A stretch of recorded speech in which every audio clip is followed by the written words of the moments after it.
Welcome to the Terrible Podcast with your hosts from SteelersDepot.com, where you can find all your latest and greatest Steelers news.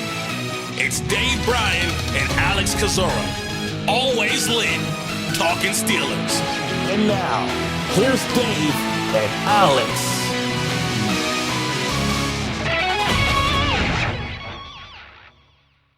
Welcome to the Terrible Podcast, Season 16, Episode 11. He's Dave Bryan. I'm Alex Kozora, SteelersDepot.com. Thanks for being back with us on this Sunday, Steelers Nation. Dave, fresh off the Pittsburgh Steelers' second preseason game and first preseason loss, a heartbreaker at the buzzer, 17-14 to the Tampa Bay Buccaneers. But of course, these games don't count, makes the loss sting a little bit less. Mike Tomlin not super pleased with the performance of this Steelers team, too sloppy overall, offensively, defensively, and even on special teams. So, Dave, a loss, a lot to talk about. How you doing? Happy Sunday morning to you. Quick turnaround for us after the Saturday night game here.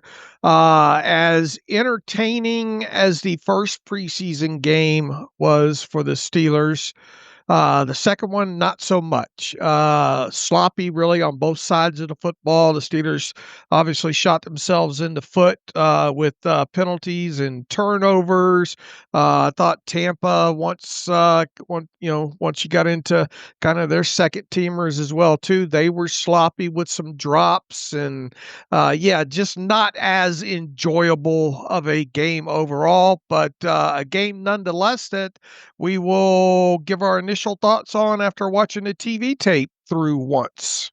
And it's a quick turnaround. The preseason finale Thursday night against the Carolina Panthers. So Pittsburgh on the road for this one, meaning yesterday's game was the only home exhibition contest at Acrisure Stadium. Day before we get into the nuts and bolts of the game, let's do a housekeeping and overall health of this Pittsburgh Steelers team. Couple in-game injuries. Long snapper Christian Kuntz left after the team's first punt with a chest injury. He did not return. Mike Tomlin offering potentially good news, believing that he avoided a serious injury. Defensive lineman Logan Lee finished the game out at long snapper. We'll talk about that. He did a nice job. Rookie offensive tackle Gareth Warren suffered a potential concussion. He's in protocol. That came on Logan Woodside's interception. And Nick Herbig, who played in this one, is one of the few veterans who didn't suit up in week one to play in this game, left with a hamstring injury. Mike Tomlin saying he was okay, so I assume he won't play in the finale, but hopefully nothing major there for Herbig. Dave, you have a long list. You tweeted out of players who did not play in this one, a lot of familiar names. Of course, no Aaron Rodgers, DK Metcalf, Jalen Ramsey, TJ Watt, etc. So talk about some of the notable names who didn't play, maybe some of the non-rest guys that did not play due to injury or apparent injury. Yeah, obviously, Mike Tomlin already had a long list of guys that weren't going to play in this game. DK, and I'll just roll through the entire list of, I think, 22 players that did not see action in this one. DK Metcalf, Jalen Ramsey, Patrick Queen, Aaron Rodgers, Ben Skronik was a bit of a surprise, Will Howard, Calvin Austin III, Darius Slay, Joey Porter Jr., Deshaun Elliott, Corey Trice Jr., Jalen Warren, Dante Kent, Alex Highsmith, Ryan McCollum did not make it back for this one, nor did Calvin Anderson. Aiden Williams did not make it for this one due to injury. Isaac Seumalo, Jonnu Smith, Pat Freiermuth, TJ Watt, and Cam Hayward. So Skronik probably the biggest surprise on the list. And then we had talked about whether or not McCollum or Anderson would make it to this one. Williams, I think we had noted, missed a little bit of time there. Aiden Williams, the guard, he did not play in this one. So a tad bit longer list than what we thought would be the case with this team. 4 offensive linemen not playing. It makes you pretty thin for preseason. Backups got a whole lot of reps. The starter, Sansei Malu, played about the first quarter until Mason Rudolph exited. So did the starting unit. Yeah, Skronik, I assume that's not rest, although I think he's going to comfortably make the 53. I assume there's some sort of minor injury there, so that is worth monitoring. I suppose that's interesting. One player who did play was kicker Chris Boswell. Some have called this the hold-in is over. I'm not sure if it ever started, Dave. I mean, it's hard to tell with specialists, but he kicked in training camp. He dressed. He did his normal thing. I don't know if there was ever a real an official hold in. I know he wants a new contract, but that doesn't always mean you're holding in. And obviously, he felt comfortable at least kicking off yesterday. Right. 3 snaps for him, and I believe all 2. Let's see. He had the opening kickoff, and then he did all the kickoffs, I think, Hmm. didn't he? Yeah, I think it was the de facto kickoff specialist yesterday. Right. So, yeah, we'll, and then, Ben Sauls obviously got a few opportunities there, missed a, crucial field goal, in the game as well too. So, and then just keep your finger. It does sound positive overall. Although I'll caution that I've said that after after Mike Tomlin updates before, but at least it sounds like the initial word on Christian Kuntz is good. Same with Nick Herbig and Gareth Warren, obviously in protocol, but boy, he had a rough night Hmm. overall, and to have it kind of end the way that it did, not great for him. So that seems to be the short and dirty as far as the health of the team. And if Gareth Warren is in protocol, getting back in a couple days for preseason finale Thursday, going to be really tough. And if guys like McCollum and Anderson, Aiden Williams can't get back, they're going to have to sign some offensive linemen, Dave, to finish this one Right. out. So there could be more transactions on the way. All right, Dave, let's give me your 30,000-foot view of this game. There were some bright spots. Roman Wilson, Derek Harmon, but a sloppier game, 3 turnovers, 3 interceptions, won by all the quarterbacks who appeared in this game: Rudolph, Skylar Thompson, and Logan Woodside. 7 penalties, really bad on third down. Certainly wasn't as crisp or as just simply fun to watch as the opener. Yeah, you're right. On the offensive side of football, especially right out of the chute there with the Mason Rudolph interception there, but that looked like, and I think he said as much, that was a seam that he probably could have got the ball out a little bit quicker on. Not a great snap to handle right off the bat there for him, and sounded like he thought he was a little bit late getting that thing out overall. But he did at least rebound, got the team down the field and into the end zone. I thought him extending the play over to the left side and getting the pass to Brandon Johnson for a touchdown was a good play on his part. Was able to connect on another few down the field passes. Overall, Roman Wilson, good game. One of those obviously running wide open on a crosser there. But I think his first catch down the field was one that you definitely want to see him make, and he did for a long gain there. The running game, a little bit sluggish at the start overall. Got better as the game went on. Obviously, you had a couple of nice runs. One big one by about 37 yards by Lou Nichols there that really was the run of the game for the Steelers. Real tough run over to the left side there. Caleb Johnson got his wheels going a little bit more on this one on the ground. However, it does seem like he does like to. And by the way, that first long run by him, nice cut block down inside by Connor Hayward. And what have we talked about Connor Hayward? Not the best blocker in the world, but there's one thing that he does well. It's cut block, and I think that was an example of that right there. Caleb does like to tend to. He ran, I think, a little less tentative this time, but he does have a tendency to try to bounce some things outside. He did, though, I think, finish with 50 yards on the ground overall in his work. Pass protection still got a few issues there. One of the guys coming off the edge, I think I surprised him, and he had to try to change direction and didn't get a full body on that guy there. I think the starting offensive line, especially in pass protection, once again overall did a good job. Geez, what else within there on the starters there? Scotty Miller continues to make plays.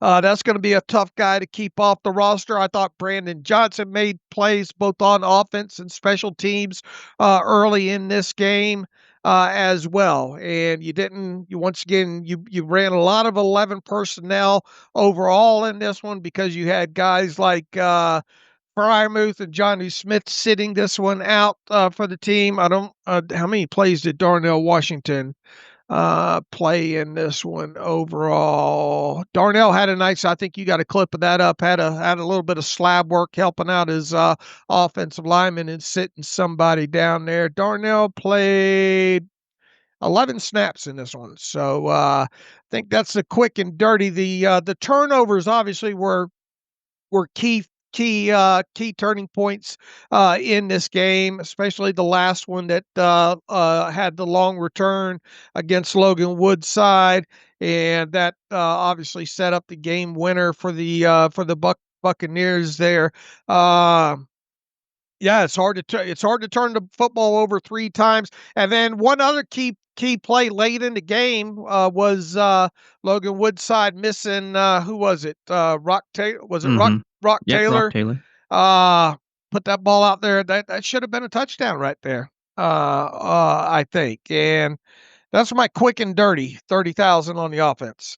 Yeah, I mean, just overall, and one quick injury note I should mention too, defensively, Wyatt Black played in this game, which was a pleasant surprise. He still wore that big brace on his right arm. He's dealing with an elbow injury of some sort, but after not practicing the last day at camp, not practicing the joint session with Tampa Bay on Thursday to suit up and play, I think 26 snaps in this game after playing just 10 against Jacksonville was a good sign and encouraging and good for him to get the reps overall. Just points left on the board or points given to the opposition is kind of the theme of this game. You miss a field goal, you threw one of the interceptions in the red zone, you'd have the Woodside interception while you're driving on field goal fringe. That creates the game-winning kick by Tampa Bay. You get a roughing the kicker penalty that turns 3 points into a touchdown. So a 4-point swing and a 3-point loss.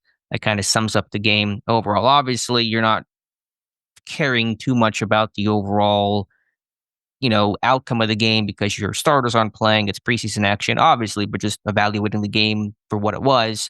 That's what it was defensively.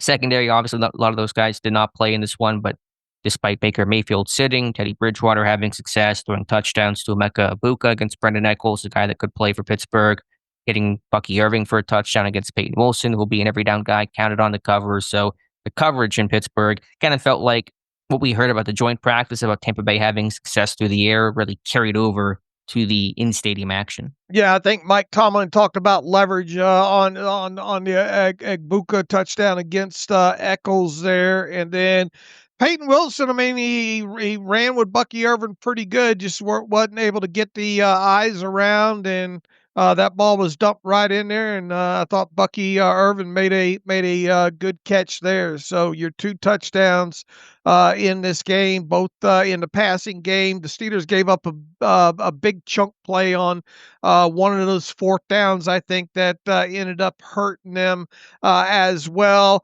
They only gave up one explosive play in this game on defense, and that was the 4th and 6 from the Steelers 38 to Shepard there. That obviously kept that drive alive there. But I think a couple of third downs, they could have been a little bit better on. I thought the defensive front against the run was a little better, was better for the unit that you had out here overall in this game. You saw Cole Holcomb and Malik Harrison and Chuck Clark all coming down making plays. I thought Echo Leota had a good game off the edge, did some things there. Trying to think what else in the secondary there. I think James Pierre missed what could have been probably a pretty significant interception there over to the right side of the offense in the game. I think the front was better than the back end in this one on the defensive side of football. And there was some more pressure in this game. Pittsburgh picked up a sack. Nick Herbig had an early pressure on Teddy Bridgewater, saw a little bit of pressure from Jack Sawyer, and of course that sack coming via Derek Harmon on a fantastic bull rush, a real big moment there for him. It did come against an undrafted rookie free agent guard, so he didn't exactly beat Tampa Bay starters, but who cares? A great play is a great play, and Harmon certainly showed that on his sack. Yeah, you like to see that power by him and those heavy hands and the way he just forklifted that guard into the backfield, and then not only that, was able to separate and get the sack on that one there. Keanu Benton had an early bat down in this game, got those arms up there. Not as impactful, at least one trip through on the TV tape from YA Black. Overall, I thought Logan Lee had some good snaps out there, played a little bit longer on defense, and I mean, what you got to take your hat off and tip it, or hand it to, as Hines Ward would say, to Logan Lee, because pressed into duty early in this game to do some long snapping. I think for the most part did a very, very good job on that aspect of it. In addition to playing an uptick in defensive snaps for him in this one. But I think the main takeaway on the defensive side of football is that the front seemed to play collectively a little bit better in this one. All right, Dave, let's go through things position group by position group, starting with the quarterbacks. As I said earlier, all three threw one interception. Rudolph's came on his second throw, second play of the game for Pittsburgh. Down the seam to Roman Wilson, a bit of a low snap from Zach Frazier may have impacted things as well. Rudolph talking after the game, saying that he's either got to be quicker to the seam or hit his check down on that play. Pittsburgh was running Hoss wide juke, which is a famous play made by the Patriots in the Gronkowski-Edelman era. I don't know if it was a great read even overall, trying to hit the seam against cover three without looking off the safety, but either way, Rudolph paid the price. Yeah, he did rebound. Look, this is your backup, right? I mean, no questions asked. And I think for 2 games in total, he's done everything that you would ask backup to do in that one. I think Ben Roethlisberger put it best when he talked about him on the podcast the other day. So unfortunate. Obviously, he would like to have that interception back, but I think outside of that, I think Mason played well. Yeah, the good news is he and the offense bounced back 2 drives later, hit that big 42-yard completion to Roman Wilson, and then finished the drive off on a little scramble drill, finding Brandon Johnson, who's been a touchdown machine in training camp and in this game. So Rudolph's spot is safe, just evaluating the game. Bad start, good finish for him.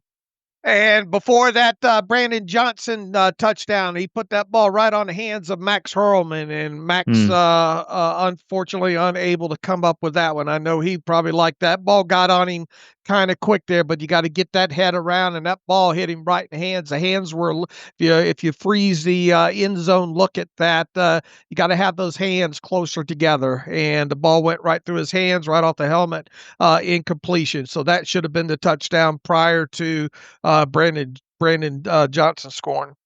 And he jumped too. I don't know if he had to jump on that play. It was up near the face, but it's still very catchable. And yeah, either way, you got to make that catch. A tougher game for Max Hurlman after a nice debut against Jacksonville. Skylar Thompson came in, started the second quarter to relieve Mason Rudolph, 10 of 15, $113, no touchdowns, the interception.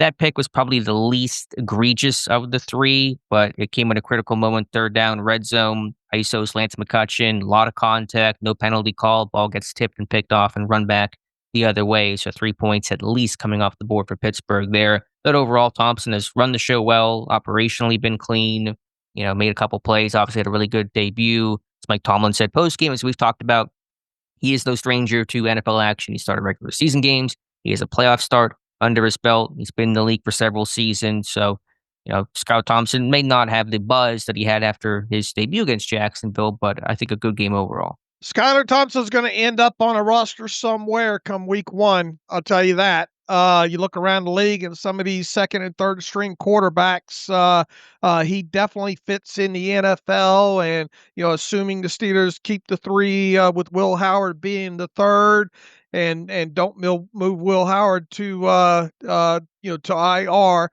which, by the way, Missy Matthews gave a couple of updates, one pregame and I think one in-game, that Will Howard during warm-ups seemed to be doing a little bit more. But Yeah, this is when you wish that maybe the preseason game was on Saturday instead of Thursday. It might be too quick of a turnaround on him, but at least it sounds like he's making progress overall. But Skylar's going to be on an NFL roster, I think, come week 1. Now, might you be able to trade him to a team for a 7th round draft pick or swap a 7th for a 6th? I guess we'll see. But through 2 games, I think overall, I think Skylar Thompson's proven that he belongs on an NFL roster as either a number 2 or a number 3. Yeah, there'll be a discussion about what to do with him. Do you try to find a way to keep him in Pittsburgh, which may mean putting Howard on IR, depending on his health, obviously? Do you try to get Thompson to the practice squad? Do you try to trade him? There'll be a good conversation there, I'm pretty sure, come August 26th on cutdown date. As you mentioned, Missy Matthews said, Will Howard trying to take advantage of mental reps and going through footwork drills, gripping a football, but still wearing that brace, a splint, whatever it is, on that right hand with that broken pinky finger. And so if that's still on and that's not even come off yet, I don't know how he's going to play in Thursday's game. A, to get medically cleared seems unlikely. And then B, even if he does get cleared medically, to get reps, to get comfort, to go out there and feel like he can have success against Carolina with enough practice snaps under his belt. I mean, I'm not going to say no because I'm not in the room, but I'd be shocked if he plays. Yeah, I would as well, too. The interception to Skylar looked like a lot of contact, as you said, down at the bottom of the screen there. You said Mike Tomlin seemed to be kind of animate that something should have been called there.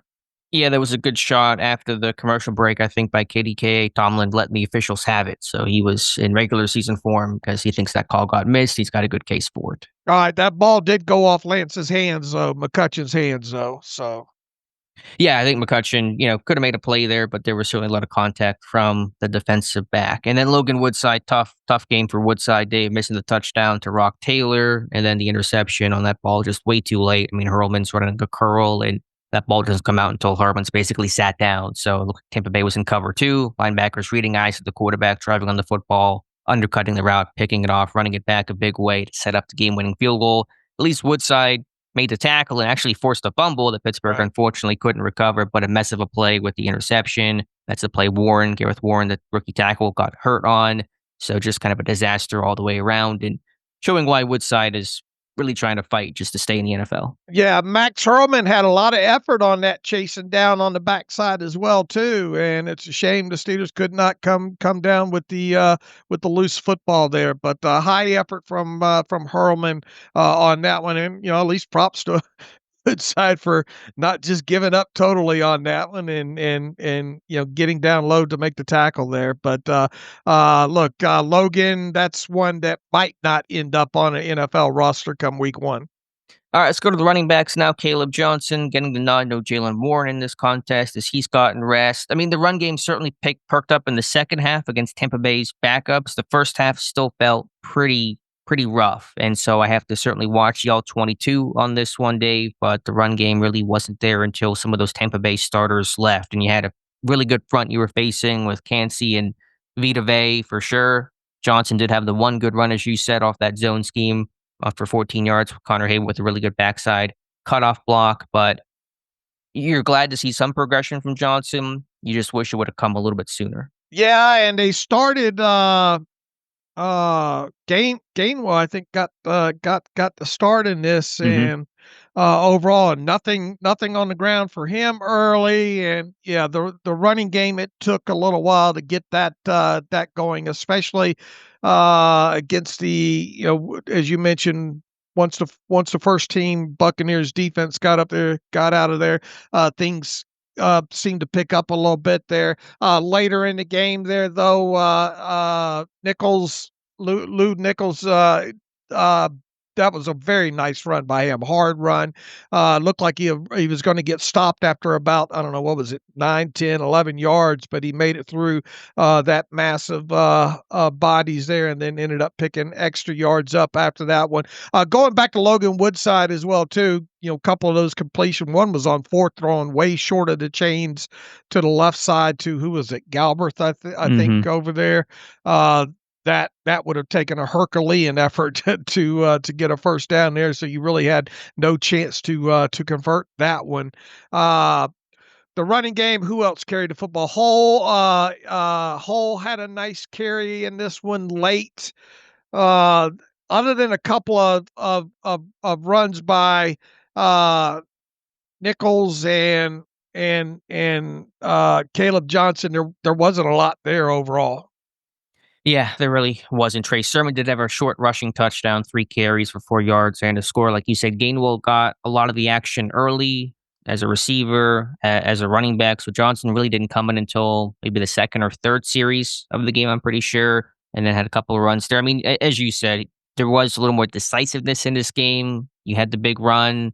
Had a couple decent runs in the second half, so there was some tangible progress, which is what you're looking for in any rookie going from his first NFL game to his second. You want to see a guy play a bit faster, look a little more comfortable, because it's now been there, done that for a guy like Caleb Johnson. As you said, probably still has a tendency. There was that one run. It was a good run, but he bounced it, and should he tried to more plant his foot and get upfield. He's not a true power runner. Right. He's a big guy, but even at Iowa, he was a little more finesse than he was power. Now, he's more explosive than a lot of big guys, too, and that's the attractive part in this game. But he's not necessarily he had flashed in training camp some because he's a big body, but he's not this true bruising guy that even a Najee Harris was that can really go through you. He does run like he wants to go around you more than through you.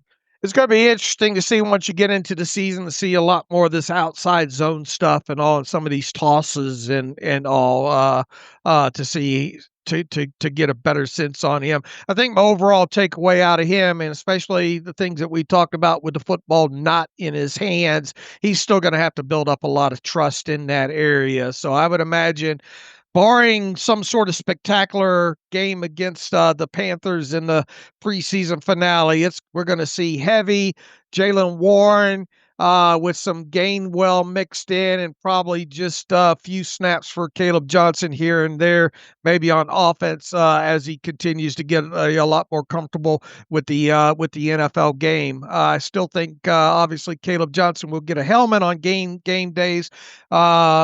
Might he be one of the kickoff returners back there? He was used in kickoff return in this game, and I think did a pretty good job overall there. But he's probably not where they want him at from a trust scenario just yet, as far as high volume snaps for Caleb Johnson at the start of the regular season. I agree. Now, I will say, working in his favor, and these are the underrated parts that we don't always look at or evaluate or talk about much. His conditioning seems to be in a really good place for a rookie. I mean, he has handled a heavy workload this summer. He had easily the most carries of any running back in training camp, 22 more than Jaylen Warren did. He had over 50 carries in the team period portion of those 14 camp practices. He played deep into this game. He played a ton of, I don't know how many snaps total did he play. He played on kickoffs. I mean, he was doing a lot of work in this one, and that certainly speaks to a level of trust, at least in the conditioning aspect. He seems to be in a really good place for a rook. Yeah, he played 31 offensive snaps and 3 more on special teams. Yeah, I mean, that's a high level of volume for your second NFL game, to go from kickoffs, so you're running back the kick, and then you're on the field to play offense right after that. I know Tomlin spoke about that very early on in training camp about his conditioning, but he is certainly in great shape, ready to shoulder the load. Did have a nice catch. Skylar Thompson, I think it was, had rolled out and flipped it short to Johnson, so that was good to see Johnson work better in the scramble drill, make a reception for 9 yards. I didn't get a great feel for the pass protection. I didn't see anything egregiously wrong like that Jacksonville game where he didn't leak out.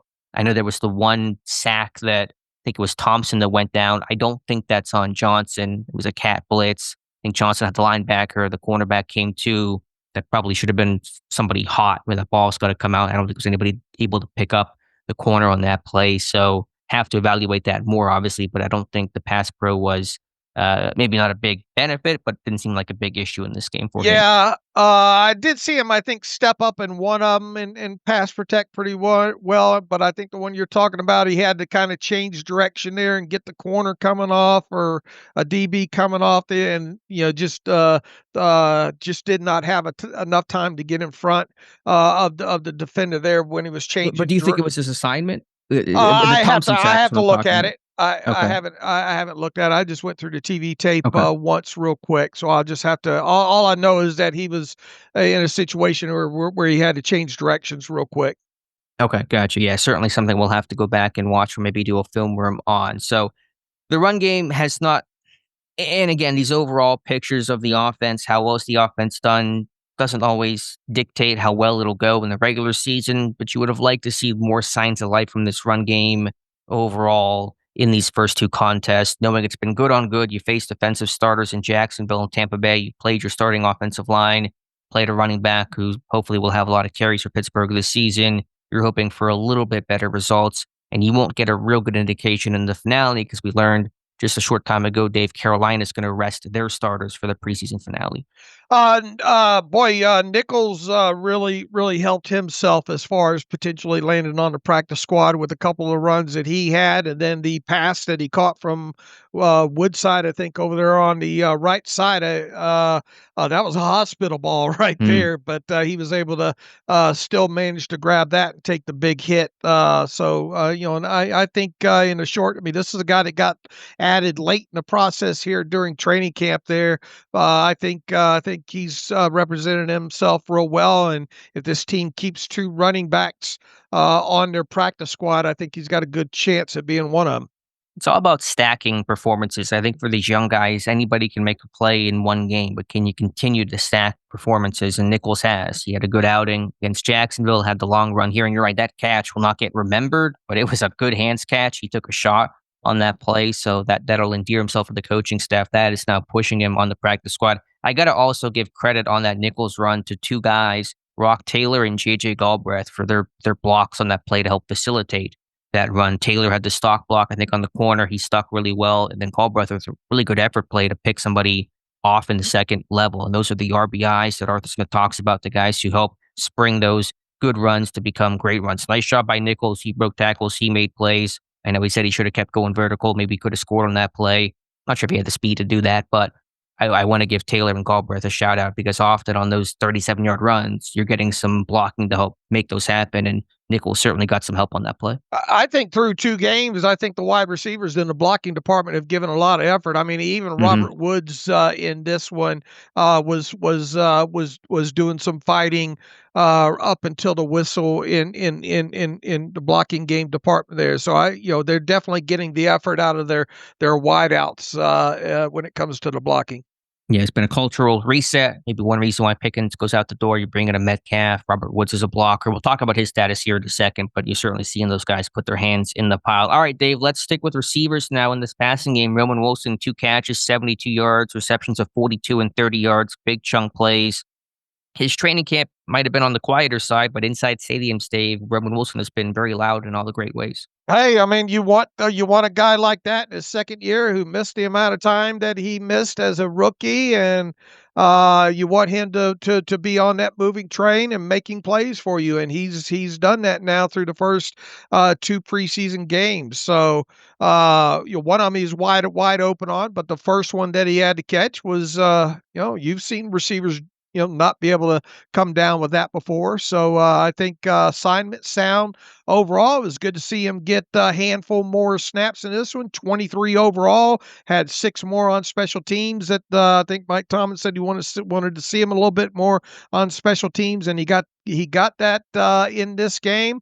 I think he's moving forward in the right direction overall, and especially kind of with the questions about Calvin Austin and his status as we get closer to week 1.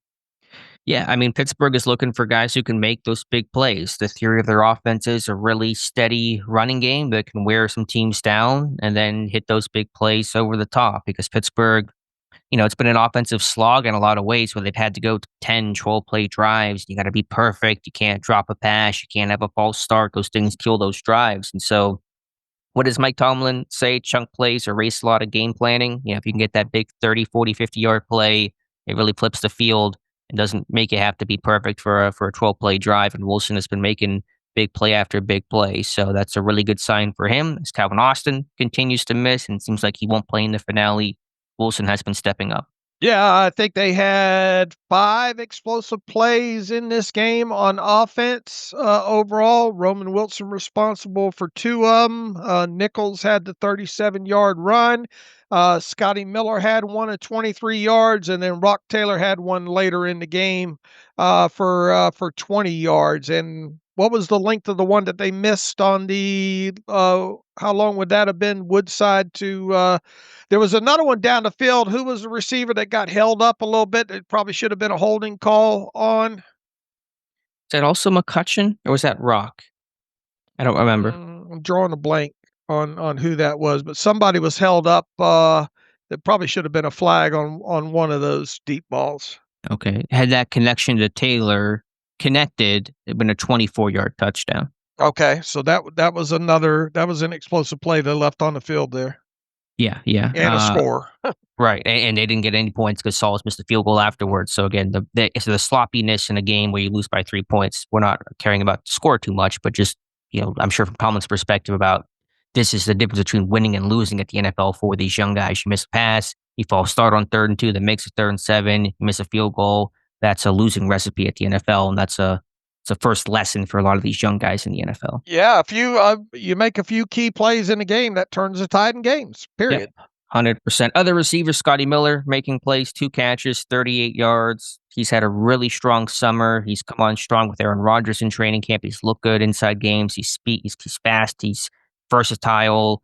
Said it before, said it again. We both had Scotty Miller on our last roster predictions. That's not going to change for me. I doubt it's going to change for you, Dave. It's a guy that's hard to see not making this 53. If they're only going to keep 5, the battle for the 5th spot does not include Robert Woods. It includes Scotty Miller, Brandon Johnson, if we're being honest here.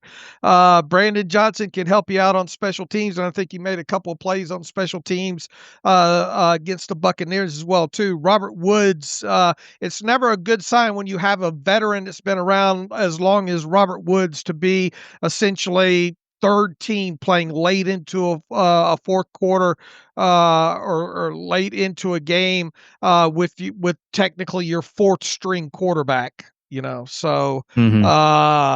I think Woods has given effort in the blocking department and all, but I think it feels kind of. I know Jerry Dulac came out, I think, in his chat this past week and said Robert Woods is a lock. I'm not seeing it. Yeah, guys that are locks, veterans of his caliber and his resume don't play late into preseason games like that. Right. Miller played over him in this game, had really run over him in training camp, too, in terms of the reps. Miller was coming in before Robert Woods, so that was already kind of a sign, and it was pretty clear in this one. We'll see about that preseason finale, how much if Woods is playing deep into that game, too, then you really have some red flags there, but it looks like Miller has comfortably pulled ahead of Robert Woods in that battle for that 5th spot. You're right, Johnson helping himself out. Again, he was a touchdown machine in training camp. He had 5 scores, second on the team, only behind DK Metcalf. And I think it was right after that score he made the tackle on the kickoff. So it's funny, Trey Sermon did that last week with his touchdown, and Johnson does it this week. So score a touchdown, make a tackle. That is the mission for those guys. Rock Taylor, I thought, had a good game too. The block I mentioned earlier, but 3 catches, 39 yards, missed that touchdown, which would have really topped things off on that deep ball we talked about a minute ago, but broke a tackle on a smoke screen on a throw hot. When that corner came down, should have been no gain. He gets a 1st down out of it, has a 20-yard reception off play action a little bit later on. The block. Good job by Rock Taylor.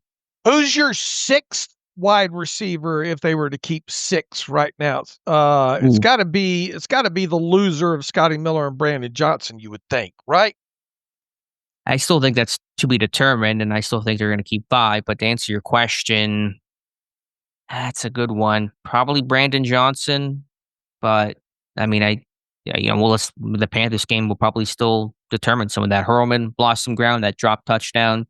Another throw a little bit later that was a much tougher catch, but he couldn't corral that one. Did have a fumble recovery on the punt, but he didn't force the fumble necessarily. Had good effort on the Woodside interception, but Hurlman. This is why I say this is all about stacking plays. Hurlman and Rock Taylor and Keyshawn Williams, those guys had really good debuts, but you got to do more than just do it once. You can do it twice. Thought Rock Taylor was able to stack, and Hurlman not so much. Right. Agreed. Herman's a great story. I would love to see him land on the practice squad if they can manage it. Yeah, he certainly could still land there. I think there's a good case to be made. He can and should and will end up on the practice squad. But 53, that's not going to happen, I don't think. Right. I don't think so either. Anything else at wide receiver? I think we kind of covered a lot. Lance McCutcheon. Yeah, I thought McCutcheon could be a sleeper going into this summer. This guy with some NFL experience. He's made a 53 before in LA. It's just been a quiet summer for Lance McCutcheon. Yeah. All right, tight end Darnell Washington played, but no targets in this game. Pat Fryermuth, Johnny Smith were held out. Connor Hayward, the one catch. Galbraith, I thought, made some plays as a receiver, had some effort as a blocker, but we're still looking back the squad for him. Yeah, and Fulch back with the team, played 17 snaps on offense and 12 more on special teams, but it's there's just no room for him. Once again, in a situation where nobody's challenging Connor Hayward for that fourth spot. So unless this team goes outside the organization for a fourth tight end that can block and that can play on special teams, Connor Hayward's going to be on this 53-man roster. Agree. Let's go to the offensive line now. The starting 4 of the 5 playing, everybody but left guard Isaac Seumalo, Spencer Anderson getting the nod. Starting offensive line played the first quarter. I think you summed it up well, Dave. That's kind of been the theme of these 2 games. Pass pros look good. Run blocking a little bit shakier overall. What were your thoughts on the starting offensive line? Yeah, okay. I mean, pass protection. I think overall passing grade by by that unit. Run blocking could have been better. And then you turn around and they were out of there. Let's see how many snaps in total. 10 snaps for Frazier, 10 snaps for McCormick, 10 for everybody on this starting offensive line. So if you blinked, you probably missed them. Yeah, I mean, I think one of the best reps came on that touchdown from Rudolph to Brandon Johnson. It was extended play, scramble drill. I thought Broderick Jones had a really good rep there to stick and mirror against, and that's Yaya Diaby, who's a talented pass rusher. That's a starter. It's a good caliber guy. That's not some backup or anything like that. So that was a really good rep there. I thought Fautanu had a good rep overall. Tried to watch back the offensive line late last night and still had some good impressions of those tackles. Broderick Jones had one ugly rep, that slab that you mentioned that Darnell Washington had. Johnson had his head down. He whiffed on the block. He still has kind of that one ugly rep per game. So you want to get that cleaned up. He still plays a little bit taller, a little bit stiffer than Fautanu, who's really able to kind of sink into his base and bend his knees a bit more fluidly. But I think overall, the tackles have done a nice job keeping the pocket clean. They only ran 2 running plays, didn't they, in the 10 that group was out there for? I'd have to check. You probably have a better sense of the charting than I do, but they still came out throwing quite a bit in this one. Mm-hmm. So I was kind of hoping to see a bit more of a run game emphasis against that front for Tampa Bay. Zach Frazier, the snaps, we got to talk about the snaps, Dave. Mm-hmm. You had some issues there. Low snap on the Rudolph interception, low snap, even lower snap on the Hurlman drop touchdown. The first play or so, it was Vita Vea that really, he rocked Frazier back. And I think maybe that was causing Frazier to speed things up, trying to get the snap off as quickly as possible to try to block that behemoth that is Vita Vea. But you've had some low snaps. Training camp, it was an issue early on. Got cleaned up towards the end of training camp. You just can't have snap issues. The rare, one that happens, okay, maybe it happens, but you've had a consistent issue with Frazier. That's got to get worked on. Going back through the play-by-play real quick here. Look like only 2 runs and a scramble, I think. So I think only 2 running plays, both to Kenneth Gainwell, and he gained all of 2 yards on those 2 carries. So Caleb Johnson did not get a run behind the starting offensive line? I'll have to go see. I don't think he did. It's a bit curious. Huh. I'm not saying it's a bad sign for Johnson. I just don't know why they wouldn't have had that look against a good front. I mean, I know you had the joint practice, and maybe that's one fact. You've already kind of gotten a look, but you're not tackling. You're not live in those joint sessions, and it's a different feel inside a stadium. Let's see, 9. I'm showing the first 9. Let's see here. Was there a penalty or something in there? On Pittsburgh's first couple of snaps? Yeah. They either had 2 or 3 runs. I'll have to Wonder if I'm missing something here in the play-by-play. But anyway, they not a lot of opportunities to run behind the starting offensive line, period, because they only played 10 snaps. How concerned are you on Frazier's snaps? I mean, obviously, it's going to be something to monitor once we get into the regular season here. I mean, they haven't been excellent. They haven't been without error. Yes, I think it is speeding things up as he's trying to get in position to block. And when you're facing those good D tackles, I get it. You're trying to get off the line as quickly as possible to be in good position. I thought Frazier, had some rough reps. He's still a really good player, very optimistic. The question about Frazier will be how high can that ceiling be? I think we know his floor can be really good center, borderline Pro Bowler. Can he handle the great players will be his thing. Or is he going to be somebody that can handle just the really good players? And that's going to be the overall test in this one. Can you face a great player like Vita Vea? He didn't get to see Dexter Lawrence last year. That's going to kind of be the measure of, okay, how good can this guy truly be? I'm guessing that maybe this unit played, because Rudolph played 9 snaps. The rest of the offensive line played 10. And then Thompson came in for the final play of the first quarter. And then I wonder if they sent out the second offensive line group to start the second quarter or not.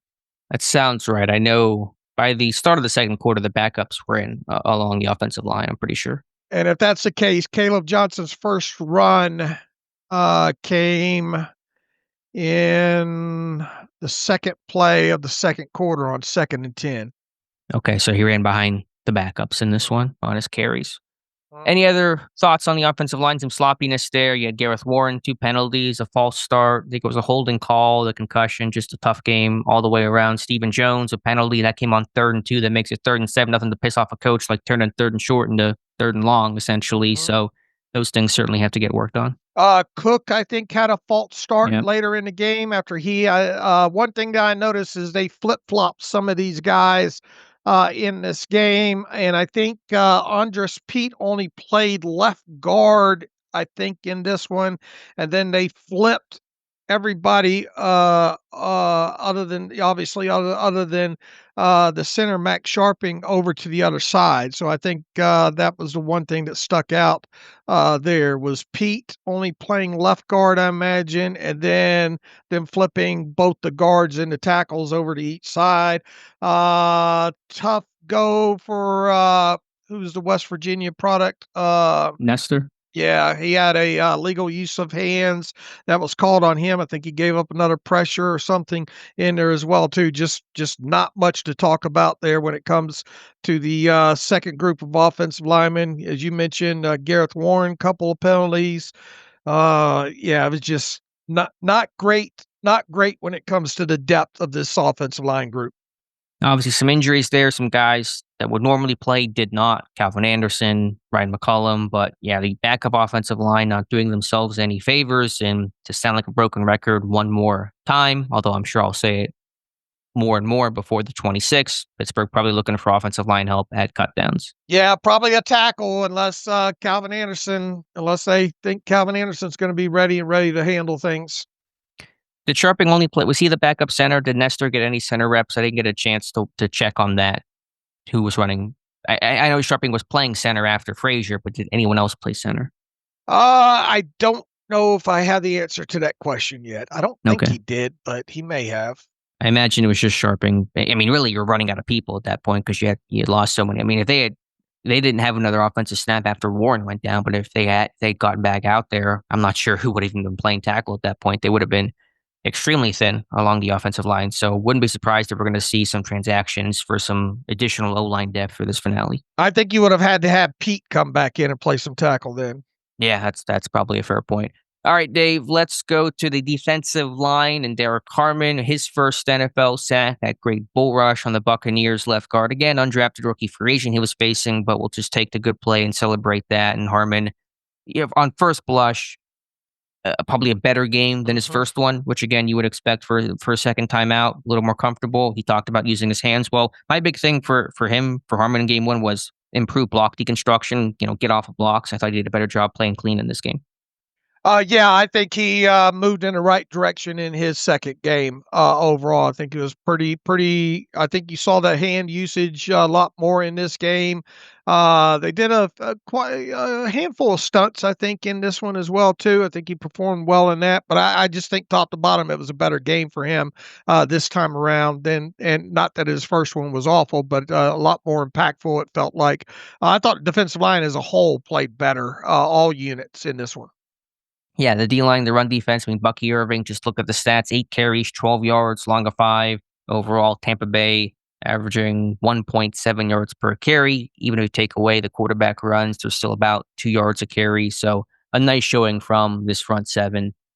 Anything else? I mean, Black, so you said you didn't really feel like there was a big pop from YA Black like there was in the first game? Yeah, I don't think he was as impactful as he was in that first game. Now, I don't know how much he's had that one shot of it, man. That's a big old bulky brace that he had, I think, on the left arm there. How many snaps did he play in this one? 26. So he wore that brace in the first game too, Did so he? it's not a new apparatus, but obviously he's been dealing with something. Right. I think he's dealing with something, but he wasn't as impactful as he was. I don't think. Now we haven't watched the all 22 yet, so maybe something will jump out in that. I thought Logan Lee represented himself well on a few snaps up front there. Don't know that Aquale jumped off the tape. Who else? I think Tom Mead said Fehoko made a couple plays. Okay, I'll have to go back. Those must have been later. He played 11 defensive snaps in this one. Loudermilk didn't really jump off the tape in this one. Benton, other than I think Benton was better in this one. But other than the bat down, I can't remember anything really jumping off from the TV tape. Yeah, it looks like 14 snaps for Benton, 12 for Loudermilk. Aquale had, how many did Aquale have? 19, 23 for Harmon, 26 for Black. So Black had the most snaps of any Steelers defensive lineman in this game. So I'm just happy he played and got a lot of burn in this one because he needed it. Yeah, he's without a doubt, he's going to make the 53. Mm-hmm. Yeah, certainly seems so. I think the question just becomes now, they're going to keep 6 or they're going to keep 7. Let's assume they even stay quote unquote light and keep 6. Who are your 6? It's obviously Cam Hayward, Keanu Benton, Derek Harmon, Equale, Loudermilk, and Black. So you think Loudermilk is number 6? From what I've seen so far, I mean, I don't think Lee's done it. Lee's got one more game. Right. This thing could go down to the wire, like other positions, to really determine those final couple of spots. Let's talk about Logan Lee. Obviously, his defensive play is going to be his primary role. He talked about that post game, but the emergency long snapper, the more you can do, the more value that you can offer, the more hats you can wear, the better off you will be, especially for a backup, a guy fighting for the team like Logan Lee. And Dave, this is why we obsess about the small things in training camp, like who's doing long snapping on the side on July 30th in a pre-warm-up practice period, because you never know when you might need that backup long snapper. Pittsburgh had a backup snapper on the roster, but they cut him, Tucker Addington, I think 10 days ago.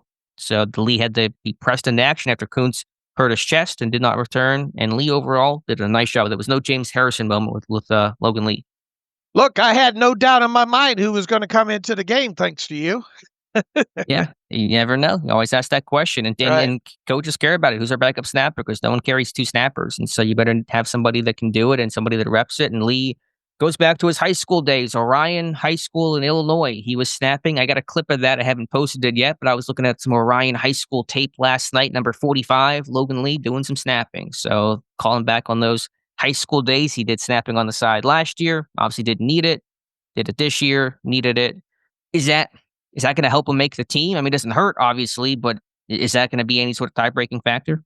Well, I mean, even if he makes this team as, let's say, a 6, he would have to be the 6 of either 6 or 7, because if you kept 7, one of those guys is probably going to be inactive. Right. So that's where you run into the numbers game aspect of this thing. The good news is that he can do it if you have him on the practice squad and he's an elevation or whatever like that. I don't know if that locks him into a 53-man spot, though, for the reasons that I mentioned, unless he is six on a group of 6 or 7.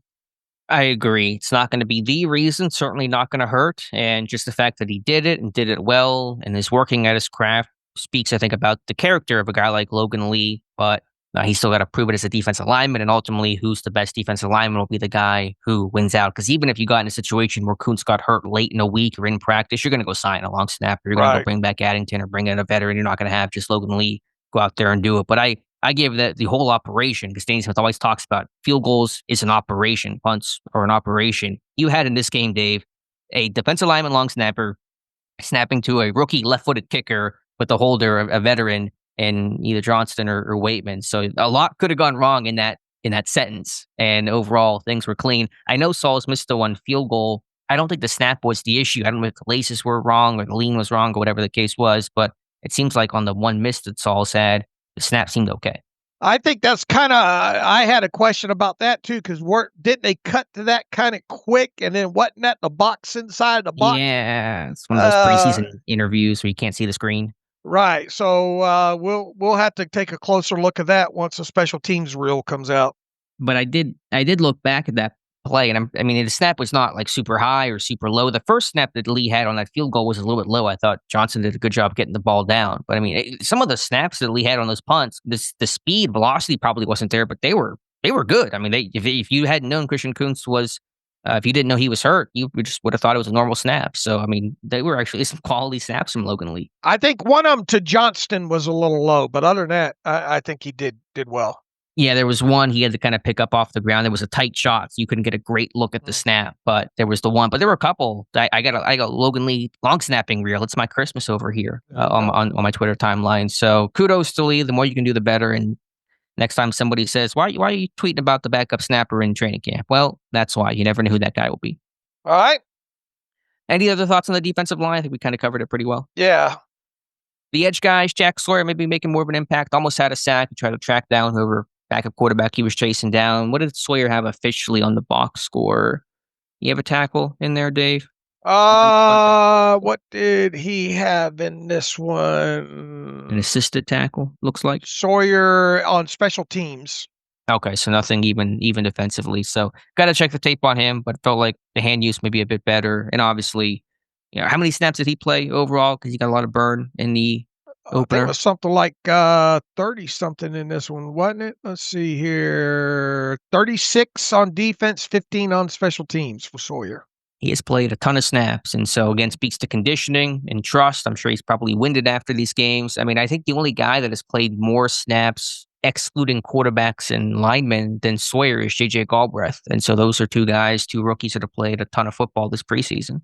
Yep. As far as the edge guys go, Leal just I think he had 2 total tackles in this one, but outside of that, hard to notice him. I thought Leota played a pretty good game overall. Who else there at outside linebacker? Yeah, Welshaw. I think it's been consistent and durable, but not as impactful as last year's preseason with the sacks that he had, even though those sacks weren't super high quality last year. And Herbig had the early inside move to get some pressure, but I mean, he was obviously out of the game. He did not start. It was Leal and Sawyer that started, and then Herbig came in on the pass rush situation there, but obviously he dinged that hamstring early and was out of there. Yeah, Tomlin had said pregame Herbig would be used situationally, which really means pass rusher, third down, and that's whenever he came in. Dave, Jack Sawyer played 50 snaps total, defense, special teams in the opener. He played 51, I think we just said, against Tampa Bay. Wasn't our over-under on him 150 for the preseason? I mean, we might have nailed that one. We are right there on Jack Sawyer. And he's obviously now going to get a lot of burn in this finale as well, too. So, yeah. I think you took the over. I think I might have taken. Did you take the over or the under? I might have taken the over, I think. I have to think back. I don't know. I know we had different answers, so we gotta check that because we got to see who's right and wrong on this one. Going to go down to the wire. All right. Somebody's probably got that notated somewhere.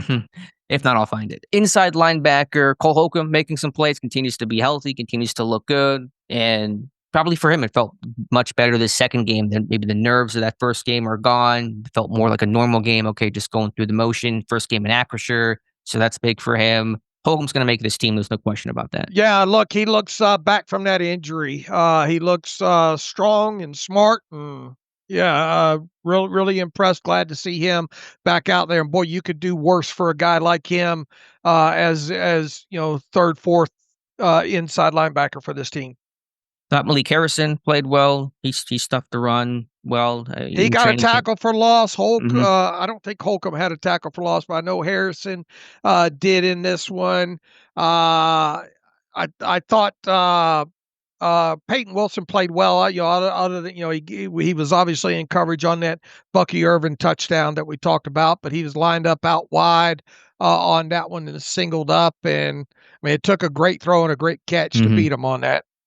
It did. I mean, he's the coverage guy, so he's got to be able to make some of those plays. But it's going to happen sometimes. It was like you said. I thought a good route, and Irving kind of was boxing. I think Wilson slowed down because Irving started to slow down, and Wilson didn't want to run through him, which would have been pass interference. So it was a little bit of a tricky play. You got to maybe give him a pass there, but you want to make sure Wilson's making some plays in coverage because he's got the athleticism and size to be hopefully one of the NFL's better coverage guys, and he set the bar high about saying he can be one of the best coverage guys in football. So want to see that come into action inside a stadium. Anything else? Devin Harper had a good gap shoot on that 1 4th down stop that Leota officially had the tackle on. Mark Robinson had some hustle plays. I mean, Carson Bruner, I got to go back and watch him. What did he have stat-wise in this one? Not sure if he showed up on the stat sheet. Bruner had 1 tackle in this one. Okay, so not sure if that came on a kick or an inside linebacker. I still think the 5 inside linebackers remain the 5, with Bruner being odd man out going to the practice squad. I agree. Cornerback, obviously a lot of guys not playing in this one, either because of rest or injury. No Joey Porter Jr., no Jalen Ramsey, no Darius Slay, no Corey Trice Jr., no Dante Kent. Your starting corners were James Pierre. I think Brandon Echols is playing more in the slot this game. Daryl Porter. Yeah, Porter had that tackle on McMillan, who thankfully seemed to avoid a major injury. He was down on the field. He did leave the game with a neck brace on. The Tampa Bay Buccaneers wide receiver, Jalen McMillan, did, but Porter on that little upend tackle there. So it's a little tough to evaluate because Tampa Bay was clearly at an advantage with their receivers against Pittsburgh secondary, but Echols allowing the touchdown on a Buka. Just overall not great from the secondary. I think the thing that stuck out more than anything, once again, is that this group of corners is not afraid to tackle. I think even Jameson, big hit, lodged the football loose, forced a turnover on one of those that Quinnen Johnson recovered there. I thought early in the game, boy, Juan Thornhill comes screaming down from the deep safety position to clean up that tackle for loss. That was notable. I thought Castro, physical guy, able to tackle the catch and all, that showed up in this one. Pierre missed missed an interception in this one. I thought Porter's represent himself overall for what he was asked to do in this one. Clark had a tackle for loss coming downhill in this one in his playing time. Beanie had a pass defense and a tackle, I think, out on the edge. He may have missed another tackle in this one. I can't remember if that was him or not.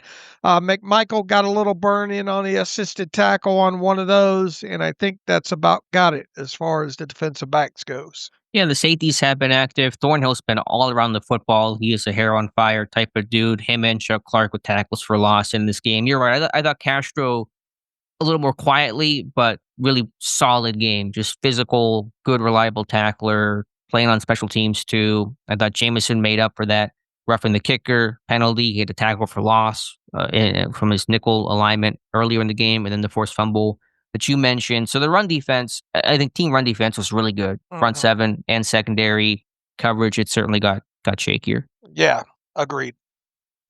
Anything we're missing? Special teams, punters punted well. Waitman, 3 punts, 58-yard average, 64 long. Now he was the guy that punted on that long run back, right?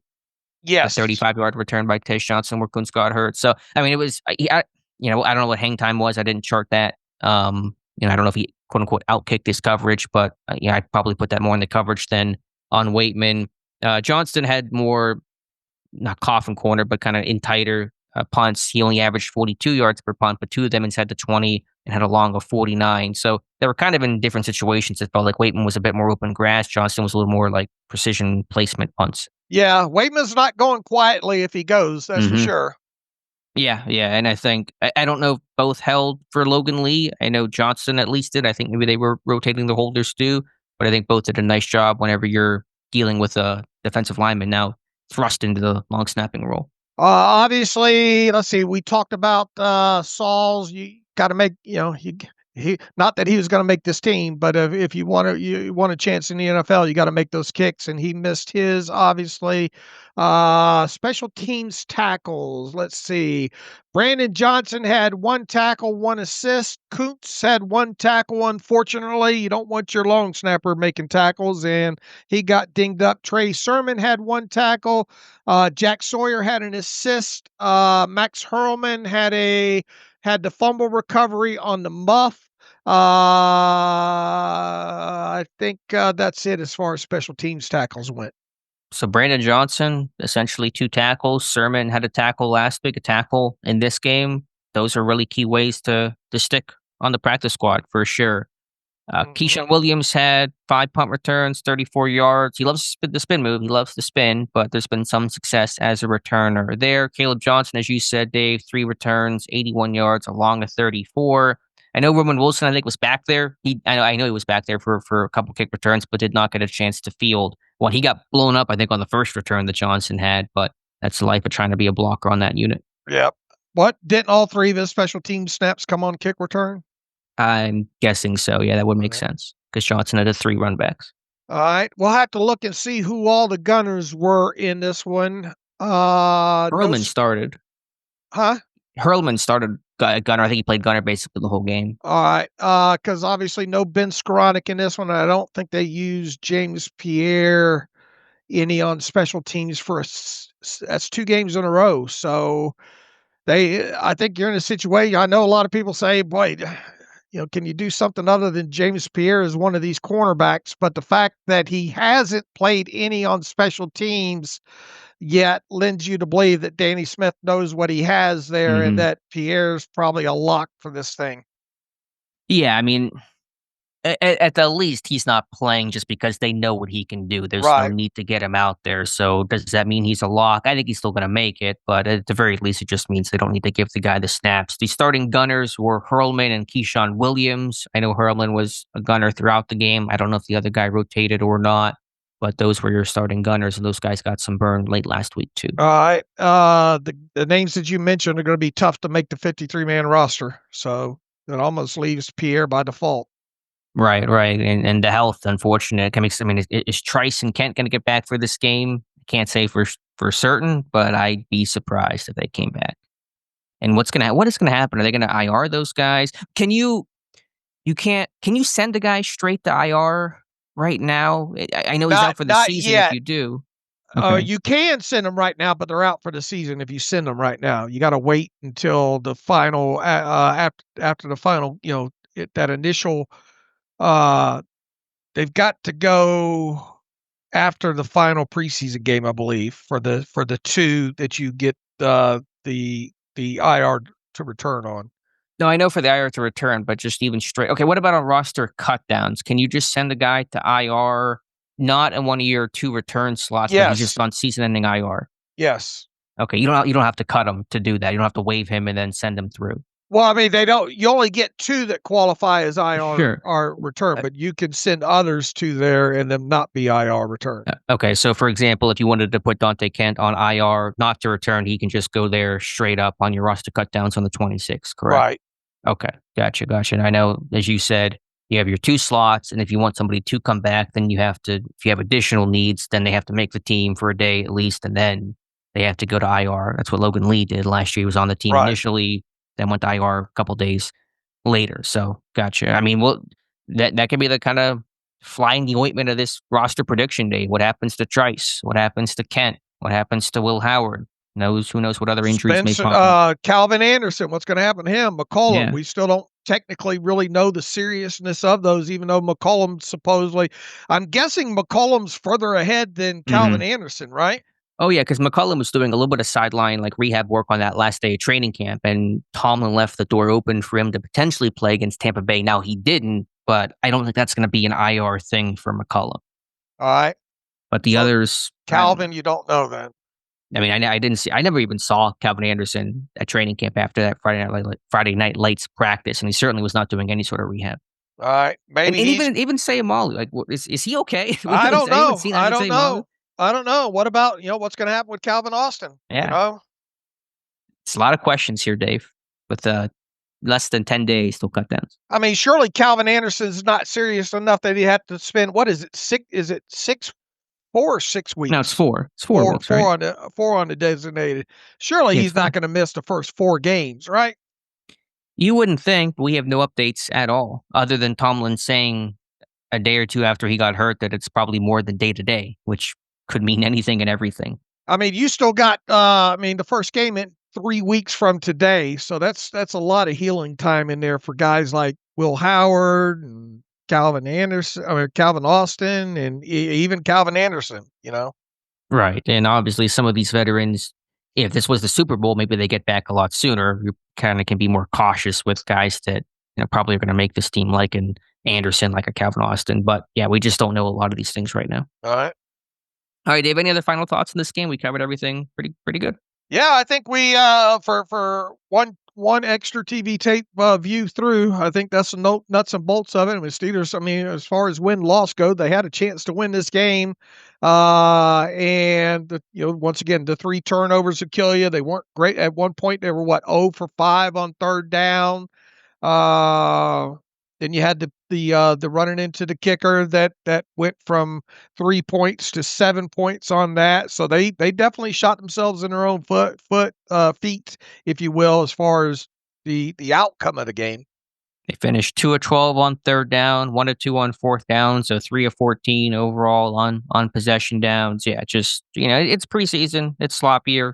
Guys are getting tired. Not an excuse, obviously, just explaining. It is preseason football, and that Jacksonville game, not going to probably replicate that every single week, but hoping for a better outcome on that short week against Carolina. Again, we're in that really tight turnaround of, from second to third preseason game, and then preseason game number 3 to cutdowns in 10 days. I think the biggest questions as far as the 53-man roster goes at this point is, are you keeping 6 wide receivers or not?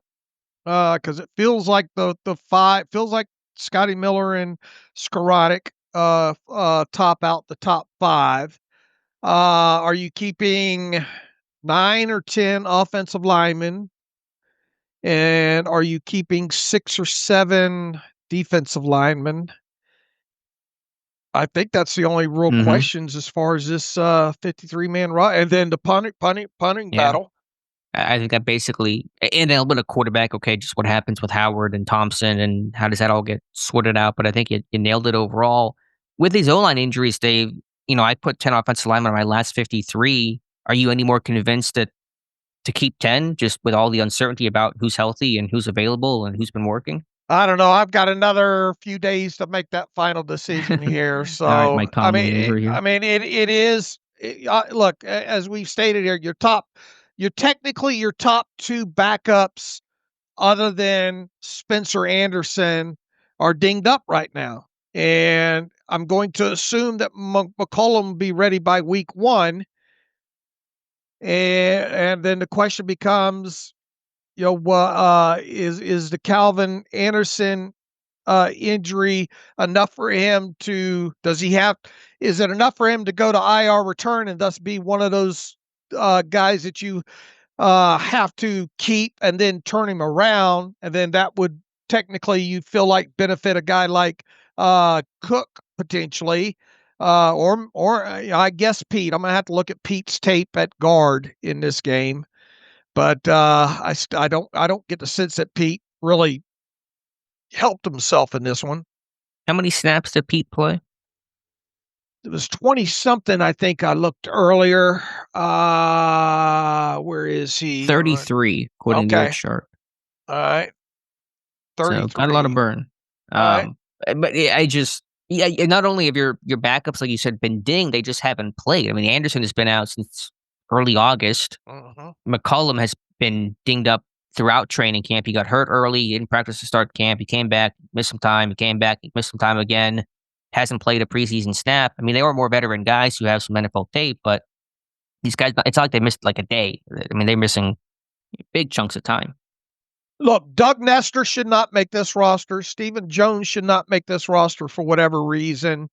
Let's roll down. Gareth Warren's not going to make this roster for whatever reason.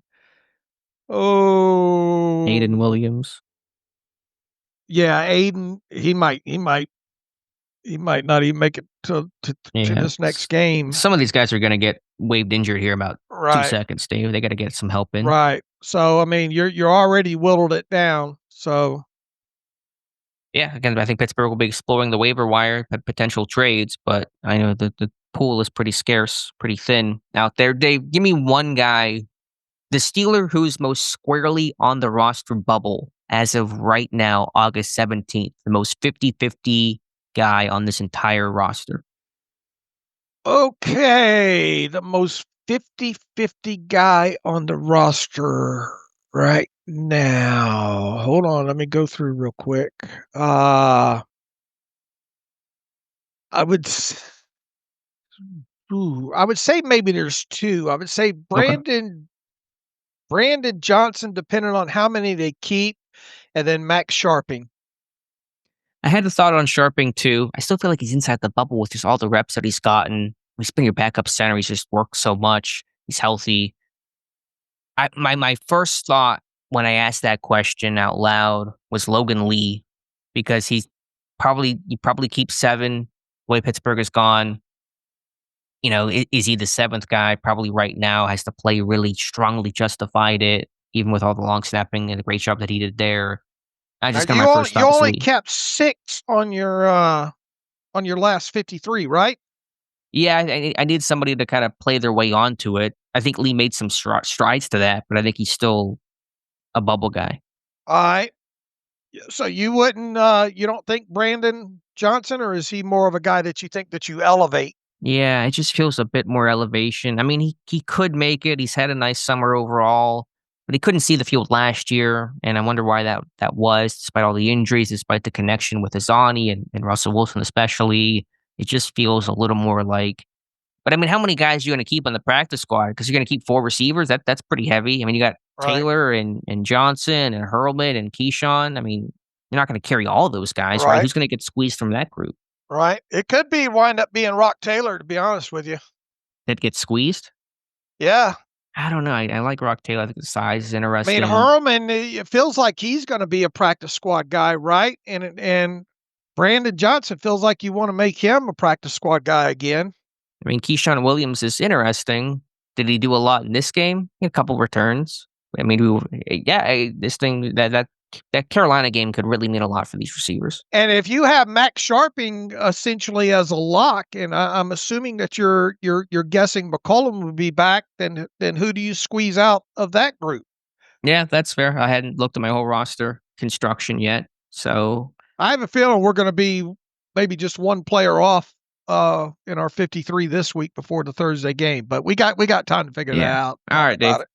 Anything else to talk about? Feel free. Anything around the league you want to mention? Feel free. If not, we can get to some reader emails and close out today's show. I mean, Robert, I think the final talk here, Robert Woods is on the outside looking in right now and has been, right? Mm-hmm.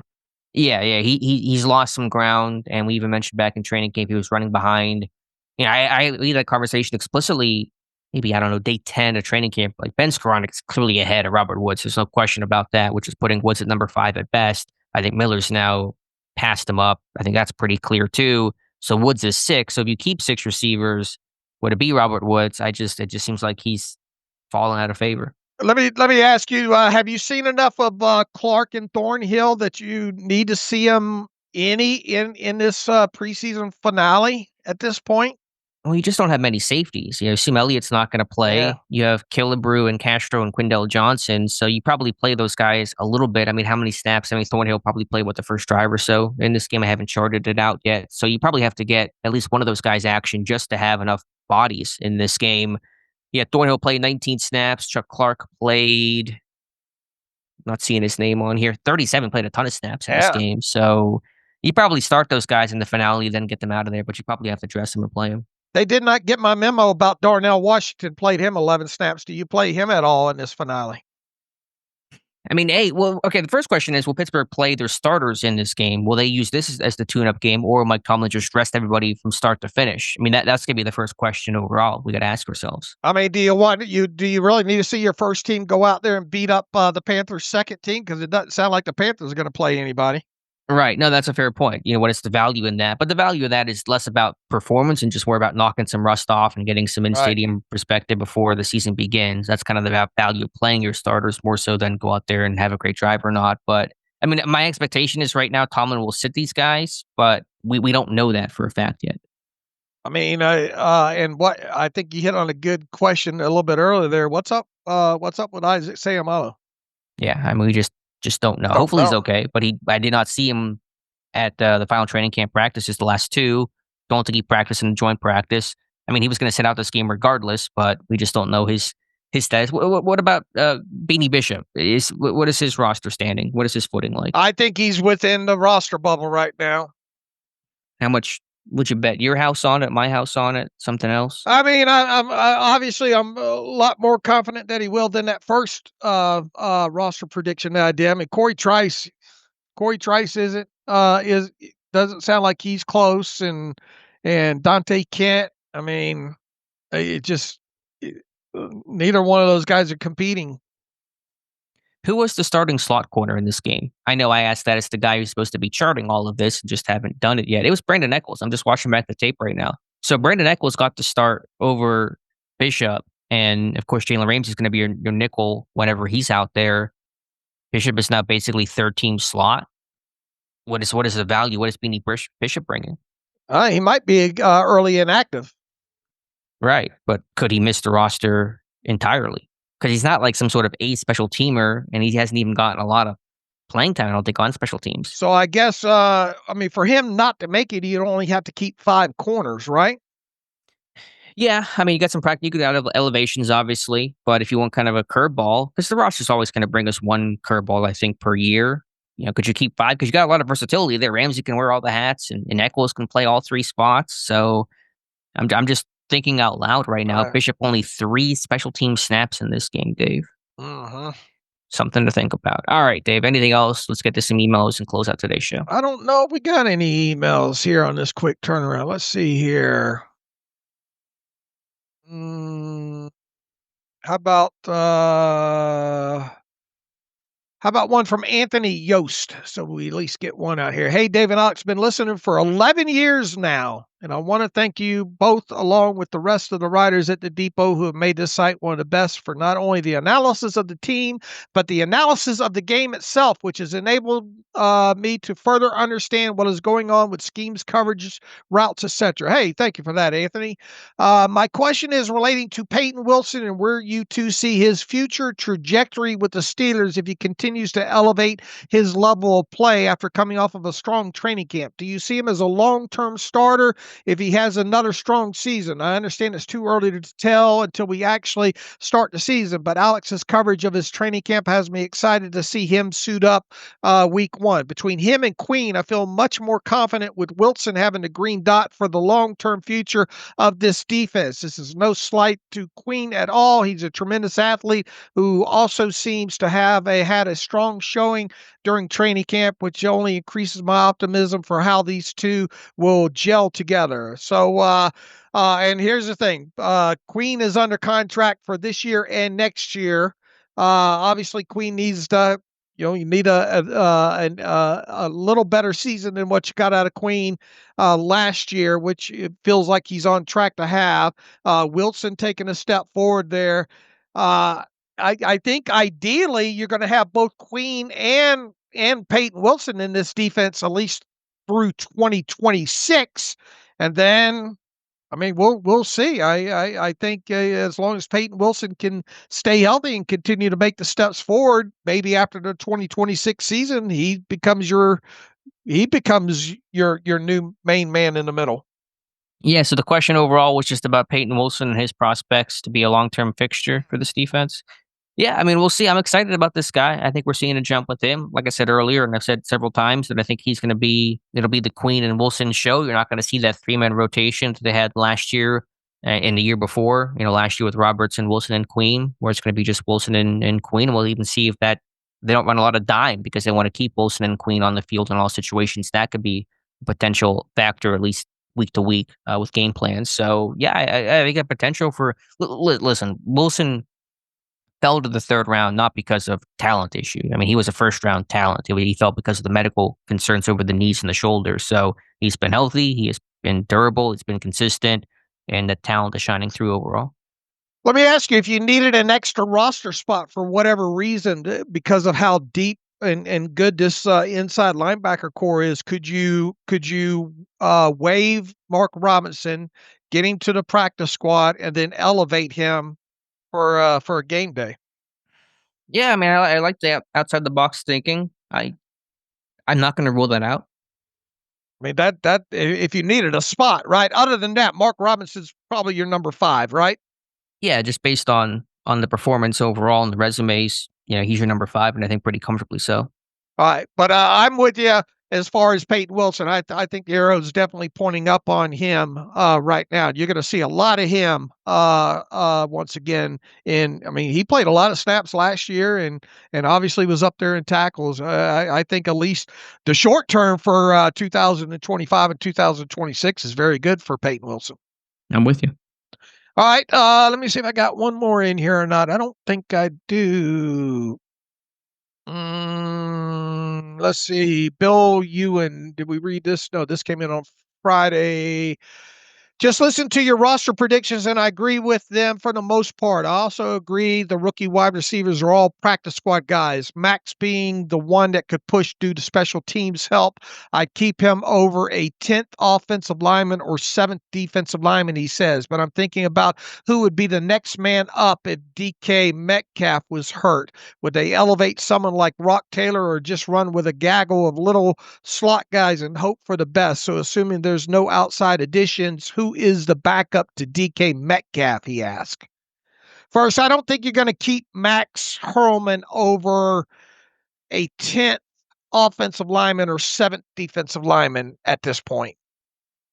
Yeah, I know that was sent before the game yesterday. Right. So some of that Hurlman momentum, quote unquote, might have cooled off a little bit. Who's the backup to DK? At that point, it becomes it takes a village to get this passing game to work. You'll continue leaning on your tight ends. You're going to get Scotty Miller a hat. You're going to lean on Roman. I mean, you're not, could they elevate somebody? Maybe, but are they even going to play? What would even kind of be the point of an elevation of a Rock Taylor to play 3 snaps and block twice or something like that? So it would really just be leaning on spreading the ball around and winning with scheme over, pure talent. What's the plausibility of this team still going outside and getting a number 2/3 type wide receiver? And if you did, whose roster spot would that cut out?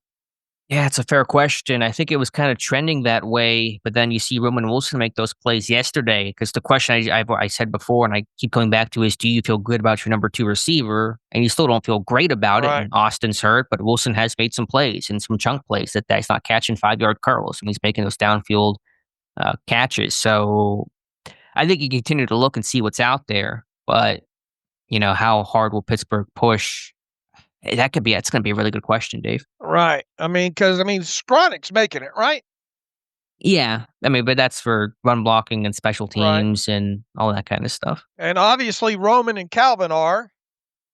Yeah, it's not about who's making it, but how good can they be in their roles? Right. What's the production going to look like? That's the real question. Right. I don't know. Let's just hope DK does not go down. I mean, if you added somebody, either Scotty Miller gets cut or you cut somewhere else at another position. Right. That's what it comes down to. Yeah, so maybe Mark Robinson does, maybe they only carry 8 total linebackers, 4 Yeah, outside, or 4 6 inside. defensive linemen, or Beanie Bishop as a quote unquote surprise cut. Something like that is probably how that roster gets constructed. All right, there's 2 emails for you there. So I think we'll end on that note. Assuming the all 22 comes out fairly soon, we will have a Monday morning podcast, right? Yeah, if we have something new to talk about, we'll jump on. If not, we're still doing regardless a Monday live stream tomorrow at 7 There you go. p.m. Eastern time. So stay tuned for that. All right. In the meantime, you can follow me on Twitter/X at Steelers Depot. Follow Alex at Alex_Kozora. Follow the show at Terrible Podcast. Email the show, theterriblepodcast@gmail.com. If you like what we do and want to donate, SteelersDepot.com, hit the donate button. Also, if you like an ad-free version of the site, SteelersDepot.com, hit the ad-free button and follow the directions that way. So, until possibly Monday morning, as always, thanks for listening to the Terrible Podcast with Dave and Alex.